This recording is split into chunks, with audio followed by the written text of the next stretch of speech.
We're asking, is it possible to bring about a fundamental psychological revolution? Deep, abiding, irrevocable change, transformation. One has lived as a limited, contained, narrow individual. And it's very, very difficult to see the truth that you are the rest of mankind. That in you is the whole of man. That is, you as a human being is part of the world. You are the world. Not an idea, not something that intellectually has been put together by reason and you say, yes, quite right. But the reality of the truth of it, that you represent as a human being the rest of humanity. Because you suffer, you're anxious, you're uncertain, confused, miserable, fearful,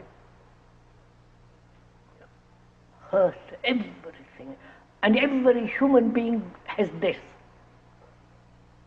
So your consciousness is the consciousness of mankind. Now, is this possible for sorrow to end? If there is the ending of sorrow in one human being, who is the representative of all humanity, that ending affects the whole of consciousness of man. Don't accept what we are talking about. Find out, test it. That means you have to be free to observe.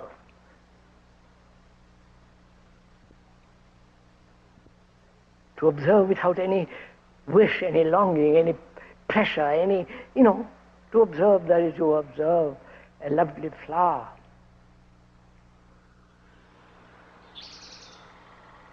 I wonder why human beings throughout the world don't see this simple fact that you cannot possibly have peace on earth if you are nationalistically divided. We want order outside in the world, politically, religiously, economically, socially. In our relationship with each other, we want order. We want some peace. We want some understanding. And if the inward psychological state is not orderly, not conflicting, not contradicting, if that state in consciousness is quiet, steady, clear, then you can bring about order in the world.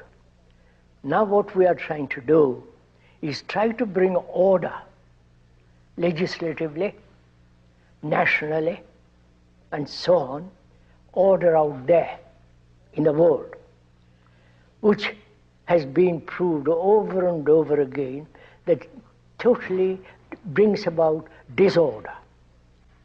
That's why we are saying, I'm saying, that without inward order, that is, inward order in consciousness, which is in a mess, which is in a contradiction, without bringing about order inwardly, psychologically, you cannot possibly have order outwardly.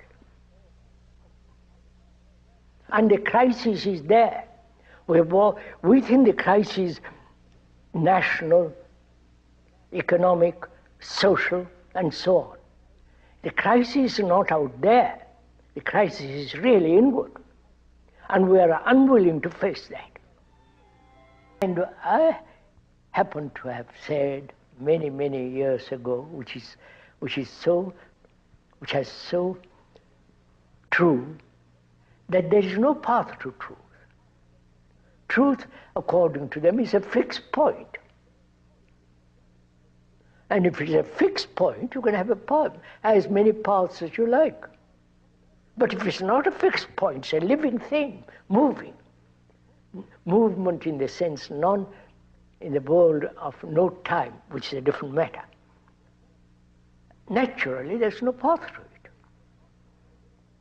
But you see, we don't want such a dangerous outlook. We want everything fixed. We want every object to be final.